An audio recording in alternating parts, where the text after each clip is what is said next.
Delayland. Welcome back to Delayland. If you are a regular listener, you'll know we've been a bit down on Deutschland. So in this, our final episode, For now, we thought we'd try to end on a positive note.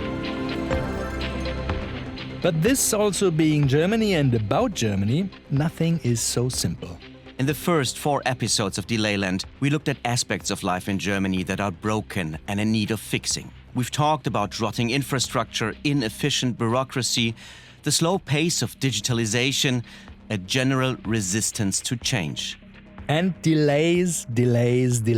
From delayed trains to delayed action from industry and government. But while all we've reported is true, we have come to realize that by accident, we've hit all the popular talking points of the far right. Yeah, like everything's broken, big government is to blame, and foreigners are killing our industries. And this episode is no different, because this time we want to talk about Germany's skilled labor shortage and immigration, which the far right blames for all of the above. We do believe that these are problems in Germany and that they need to be addressed in order to solve them. But, and it's a big but, Delayland is not part of Team Doom. In fact, based on our research and the people we've spoken to during the making of this whole series of Delayland, we think immigration and skilled labor from abroad could be part of the solution. And it wouldn't be the first time either. We'll talk about it in a bit. I'm Nicolas. I'm Andreas, and this is Delayland. Germany and the missing magic. Brought to you by DW. Episode 5, The Power of Optimism. I'm going to say a number, and you are going to say the next number too. Okay? 47. 9. In a classroom in Chennai, India, the fans are running at full speed. The heat is intense. Some 20 students, mostly young women, are learning German grammar and vocabulary. Konsumieren is to consume, gründen is to found. Just a few months ago, they started classes with zero knowledge of German. Now they can already have conversations in the language. And speed is important, because they've only got half a year to become fluent enough to work in Germany, their teacher told us after class. I'm Deborah Mercy Bai. I'm a German teacher and as well I'm a nursing professor. Deborah's students are all nurses, most of them with several years of experience in the job. The life of nurse in India is a challenging thing. Weekly, one day they will get off. So 6 days in a week they have to work for more than 8-9 hours. But for the freshers, the first month of salary is just 12,000 to 13,000. 12,000 Indian rupees are less than 120 euros a month, or 4 euros a day. My name is Ramalakshmi, and I completed my college in Umyalachi College of Nursing. Ramalakshmi, one of Deborah's students, told us that while her family struggled financially, they did what they could to pay the equivalent of 1,500 euros per year for her nursing tuition. And she wants to give something back. My only aim is I want to work in abroad, and financially I want to settle my family, and I want to build my own house. After college, Ramalakshmi first started working in a hospital in her native state of Tamil Nadu in India's southeast. During her second year as a nurse, she stumbled across a post on Instagram advertising a German language program especially for nurses. The course was free, paid by a government agency, the Tamil Nadu Skill Development Corporation. Their goal? Reduce unemployment at home by giving people from unprivileged backgrounds a chance to profit from skilled labor shortages in other countries like Germany. Another student called Aisha told us that as a Muslim person in a predominantly Hindu society, she had to put up with discrimination and stereotypes. She was inspired to go abroad by a friend who was already working as a nurse in Germany and told her life was good there. She's very happy. She's telling there is no stress, the hospital and the peoples are very polite and very friendly. Everyone is treating you like super. So that I thought I want to be a happy life and I want to be a peaceful life. I want to go there and I have to learn the cultures. It's better to go there. Aisha also wants to earn a better salary than in India. After 3 years as a nurse at a big hospital in Chennai, Aisha said she was earning 240 euros a month. Average entry-level wages in Germany are around 3,000 euros. But life is also more expensive here. True. Ich kann nicht verstehen. Very good. Their German teacher, Deborah, was never interested in leaving India to work abroad herself. But her brother was. More than 10 years after he left India to study in Germany and find work in a bank, Deborah said she felt the move had changed him. Oh my God. Oh my God. I miss him so much. Whenever we ask him, what are you doing? Why you are not calling us? The one answer is no time.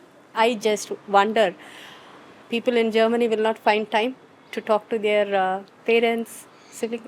Is that true? The stories we heard from Rama Lakshmi, Aisha and others in Chennai are similar to stories in many other countries, from Brazil to Colombia, Vietnam, Tunisia and many more. Germany has partnerships with all these countries. The aim is to attract skilled workers from these countries to work here. But if you follow Delayland, you might be wondering, why would anyone want to come to Germany if everything is broken and no one is doing anything to fix things? And it would be a fair point. I mean, we've done a lot of complaining in the making of this podcast. That said, the healthcare system works. You can walk home at night and feel safe. And you can say what you think, anytime, anywhere. Okay, the German language is hard to learn, but once you've got it, you can say what you like, or at least most things. But what about the weather?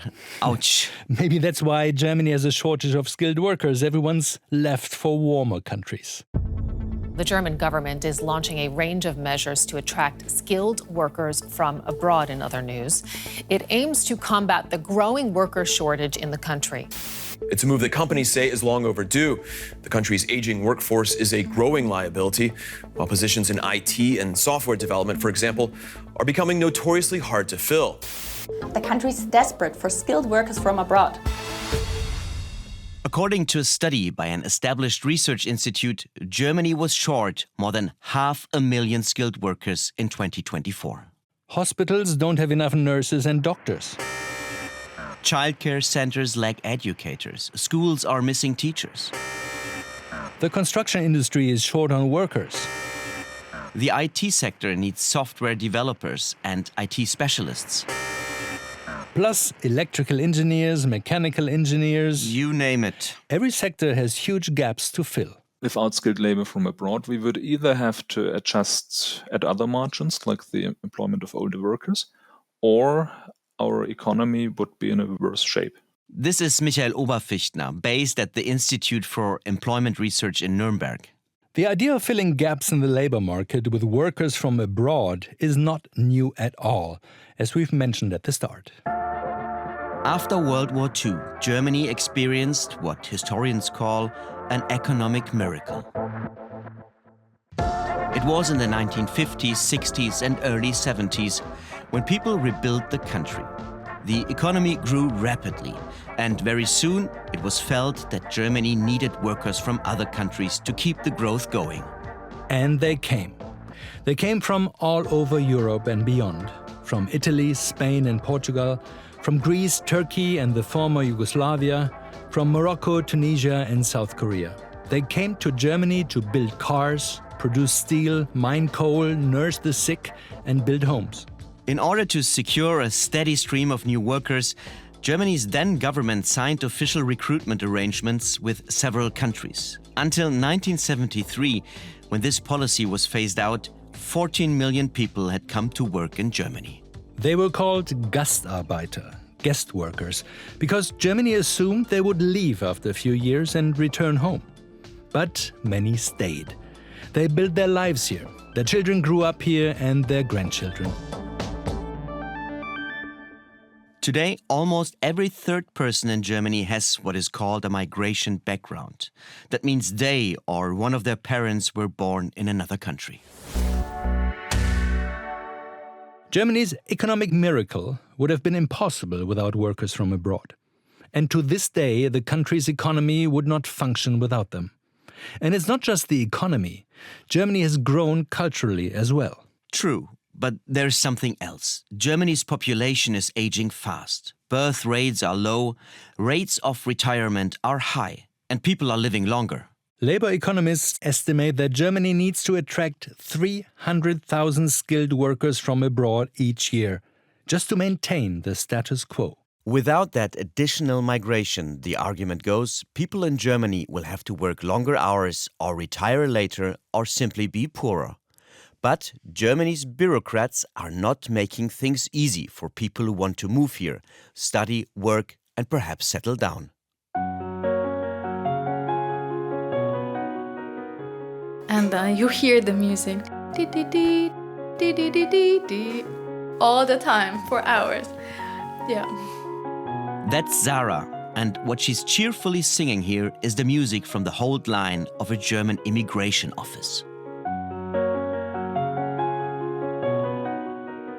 Every time you call, they say, "Wir sind unterbesetzt. We don't have enough employees."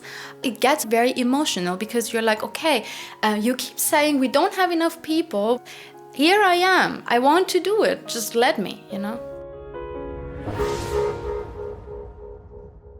In episode 4 of Delayland, we made light of how annoying it can be that it's almost impossible to access public services digitally in Germany.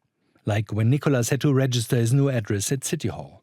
But for Zara, delays at her city's immigration office are more than just a joke. They are a matter of survival. Zara is from Iran but studied at university in Germany. When she completed her degree, she was eager to join the workforce and start paying taxes for that aging population of ours. But she hit a delay. Herzlich willkommen beim Ausländeramt. It took almost a year until I get an appointment for extending my visa and basically changing my visa from a student, which was not the case anymore, to a working visa.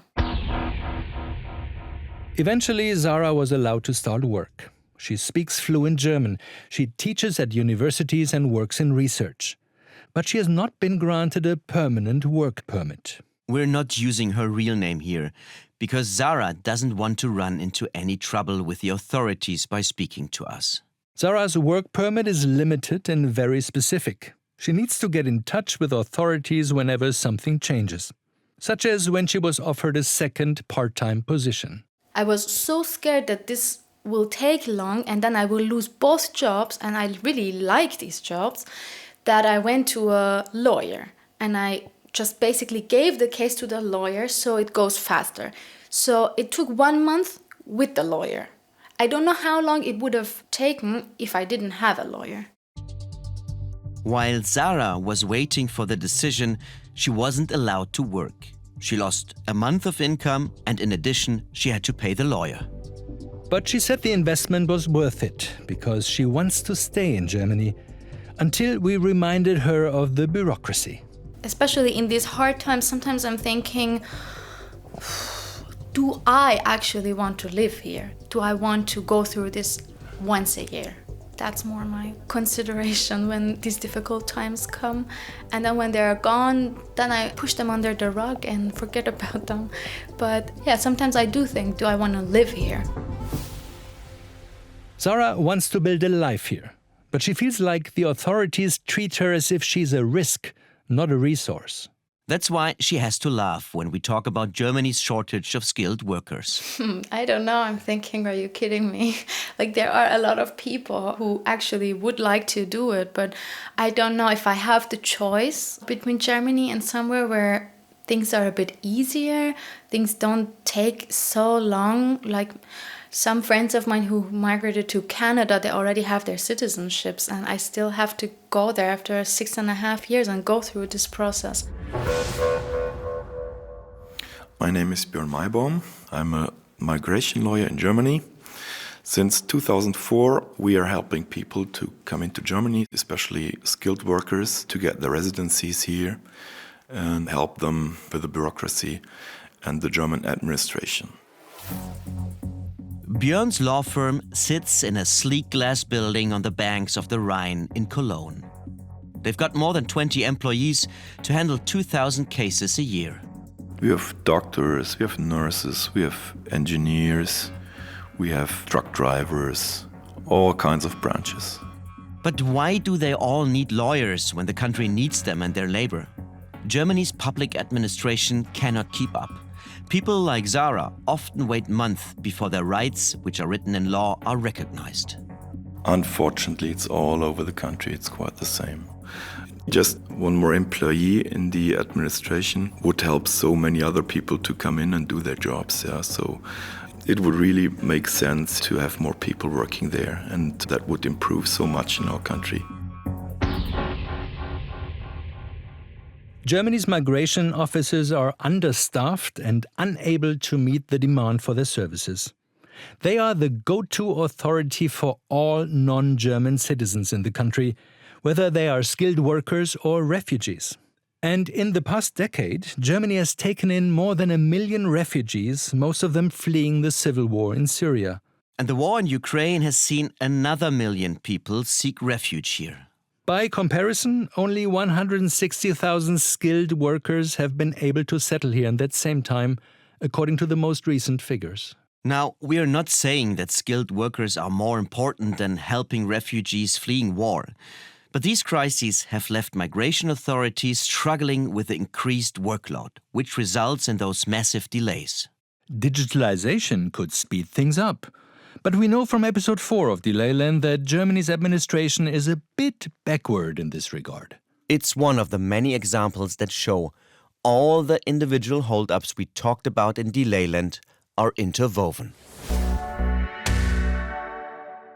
For the record, we did approach city administrations for comment. We asked them, why do applications by skilled workers like Zara's take so long to process?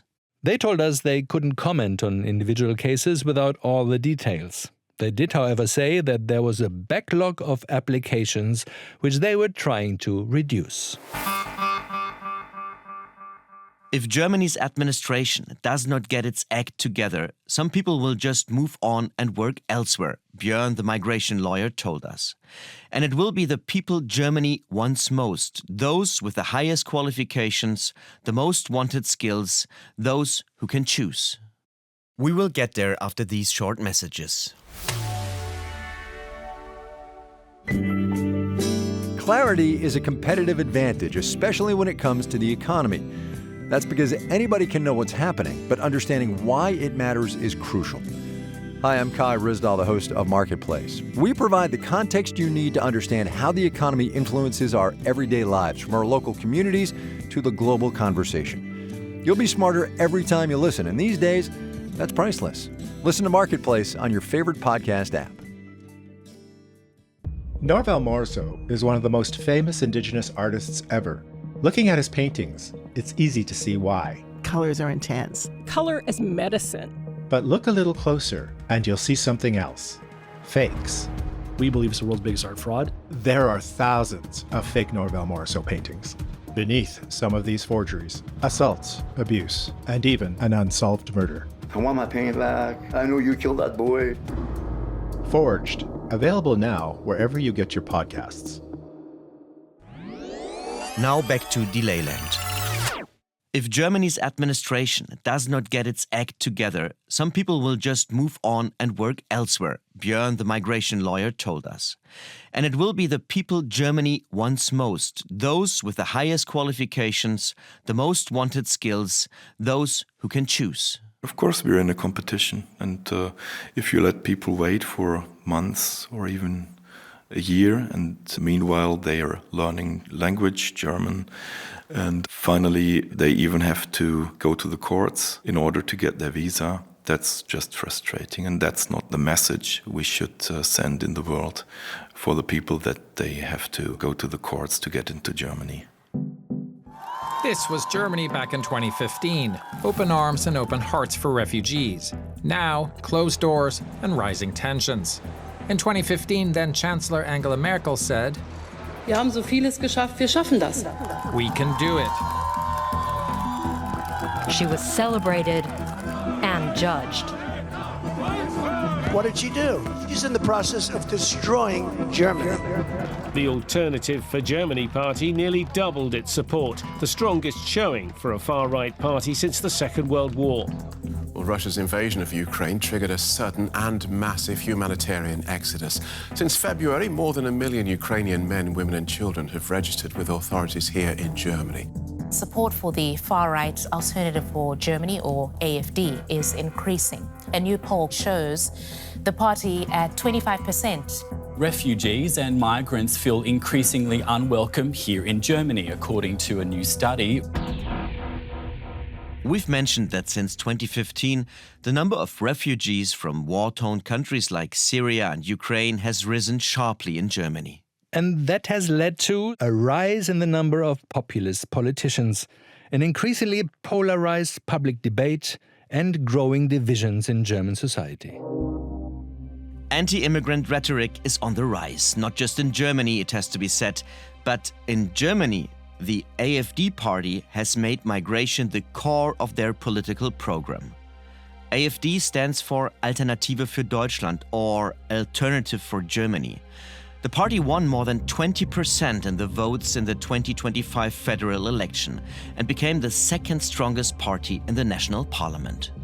The AfD's success has prompted politicians in other parties to emulate some of their positions, especially on migration. And in this time of economic difficulties, more and more people have started to blame migrants and refugees for all of Germany's problems.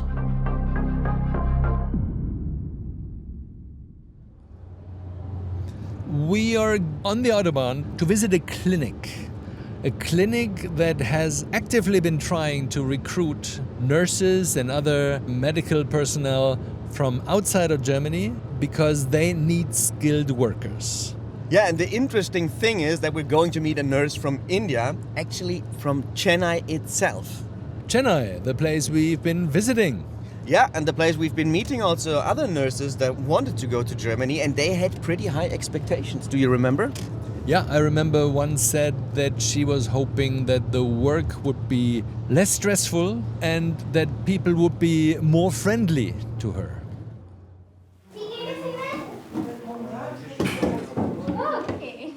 The BDH clinic in Vallendar near Koblenz, halfway between Frankfurt and Cologne. It's a specialized hospital for neurobiological rehabilitation. Patients come here to recover after a stroke or an accident, for example.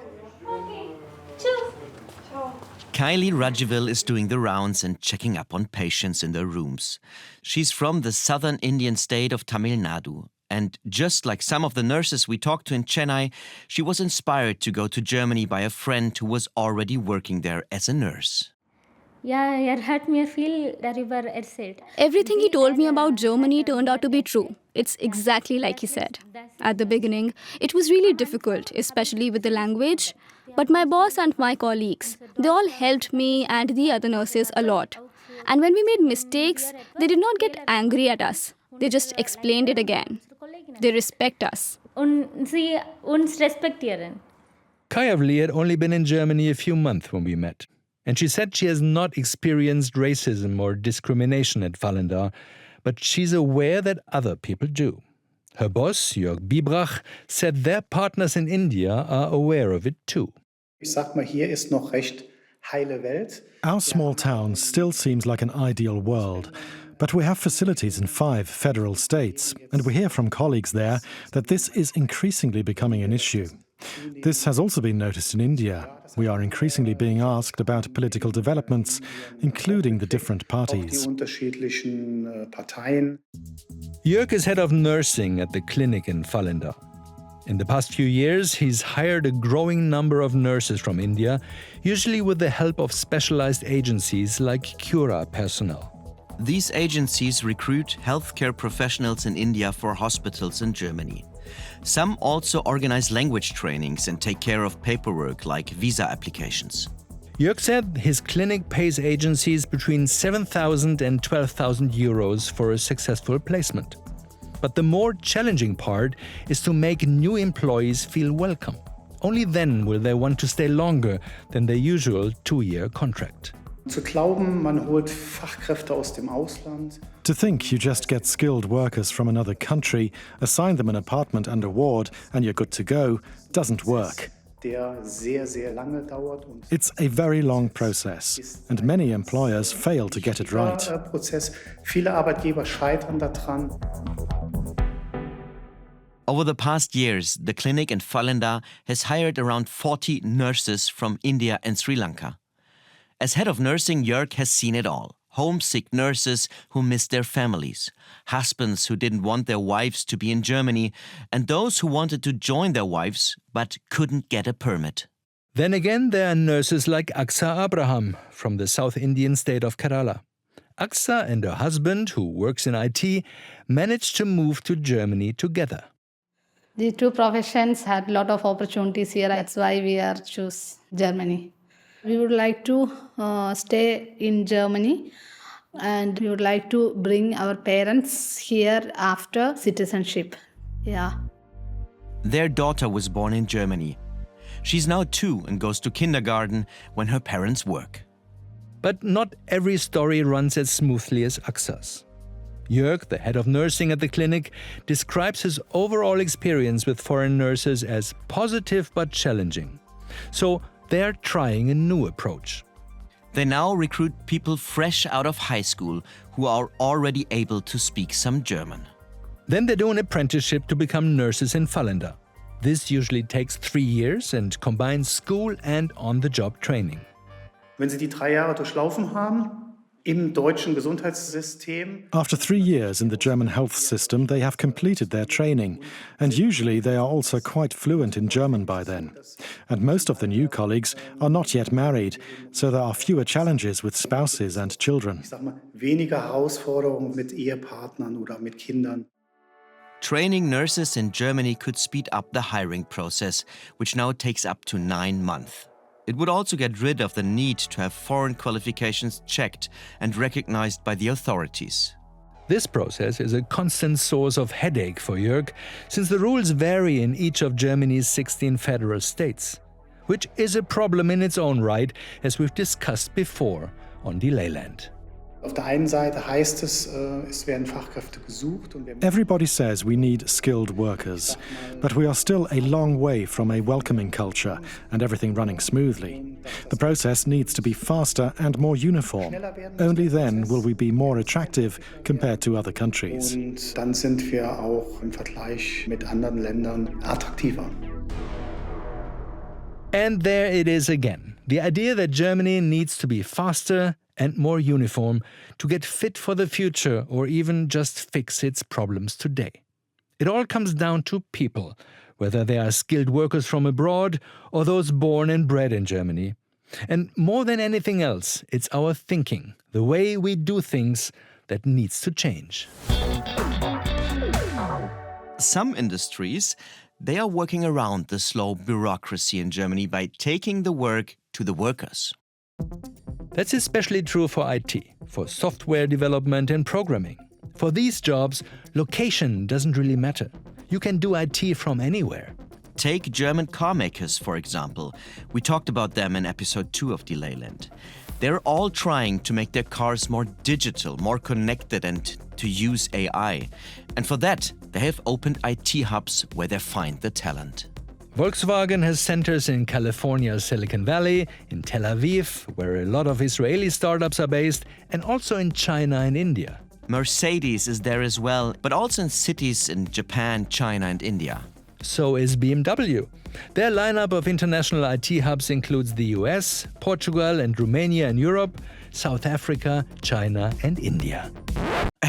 Did we just say India several times? We did, didn't we? But then again, India, like China, is a good example for countries that have made changes fast, changed mindsets and leapt forward, and in some cases overtaken Germany. So we may as well head back one last time. So early morning in Bangalore, India, and we are on our way to BMW TechWorks. That's a joint venture between the Bavarian car manufacturer and an Indian company, Tata Technologies. And they are working on IT solutions. Specifically, they want to improve the software of their cars and also management software for the company. So they're focusing on IT here in Bangalore, which is also called the Silicon Valley of India. BMW TechWorks India is the latest addition to what the carmaker calls their international IT and software hubs. It started in 2024 and is set to grow at a rapid pace. Heading into 2026, the goal was to have more than 1,000 employees there. It's certainly easier than finding 1,000 IT professionals in Munich, where BMW's headquarters are, or getting them to move to Germany from elsewhere with all the paperwork involved. Oliver Scheikel heads a section called Digital Car at BMW TechWorks. It focuses on the software used in the cars for assisted driving and connectivity. Oliver told us that, compared to Munich, it's easy to find huge numbers of talented IT specialists in Bangalore. Bangalore is a huge city and talents are absolutely available here. But we also noticed that we are not the only company who is currently going to India and building teams here. There is definitely competition in the market. While in Munich we also have lots of strong IT players, I think the competition is harsher here. As employers, they are damned if they do and damned if they don't. Large industries often get accused of exporting jobs to save on salaries. But that's not the case when competition is as rife as it is in India's IT sector, for instance. People start with really, really low salaries fresh out of university, but then they expect salary increases year after year, which are much higher than what we are used to. So I would say in Munich you start higher, but the growth rates are not as steep. Here you start really low, but then the expected growth rate is much higher. So the one real saving is on bureaucracy. And a win because of the cultural exchange. By engaging with expertise in different parts of the world, German industry is slowly starting to learn, to see, think, and do things differently. Back home in Germany, we kept thinking about the different challenges IT or the car industry face compared to nursing. Carmakers don't have to wait for the government or any administration to get its act together. They can move their innovations elsewhere to have them developed. Yeah, but you can't move the sick or elderly to India or wherever else we find nurses and doctors. The nurses and doctors either have to be resident and trained here already, or we have to attract those skilled workers from abroad. Same goes for teachers and the rail system. Laborers and engineers have to come here to fix the local network. Yeah, but Andreas, this being the last episode of Delayland, for now, how optimistic are you?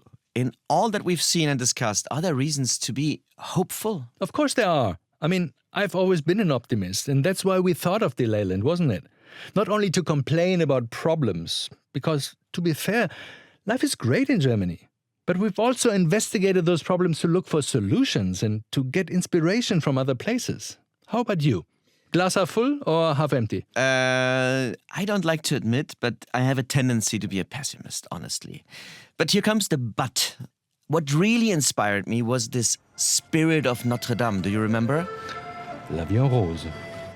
That idea that you can achieve great things if you work as a team, if you're optimistic and if you identify with the task. So you're saying we should all identify more with Germany because that's the task at hand, isn't it? No, not exactly. Not exactly. But sometimes it just feels that we've gotten so comfortable over the past decades in Germany that it's become too hard to change.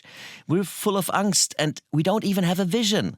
Change comes from crisis or passion and not from division.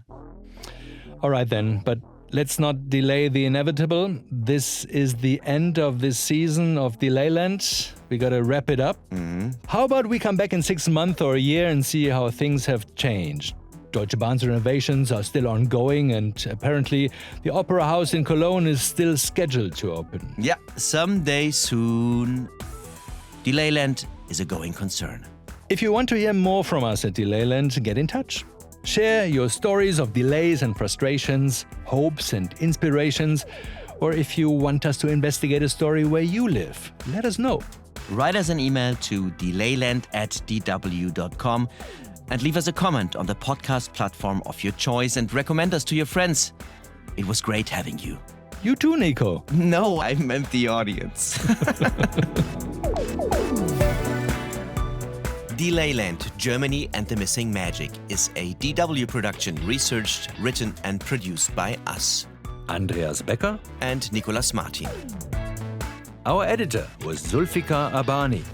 Sound design by Warner Poland, audio editing and mixing by Simon Berghahn.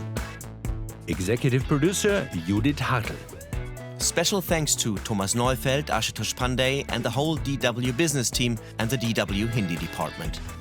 People who contributed to this episode: the DW Tamil Nadu office in Chennai. Special thanks to our dear colleague Gunavati Manavalan, Stefan Halusa of the Indo-German Chamber of Commerce, Tasneem Zara and Neil King. Cover art Nora Charlotte Tom and Anke Jordan. Marketing Sam Baker and Sachin Sharma. If you like this podcast, hit subscribe, leave us a comment on your favorite podcast platform, and tell your friends about it. Thanks for listening, and come back next time.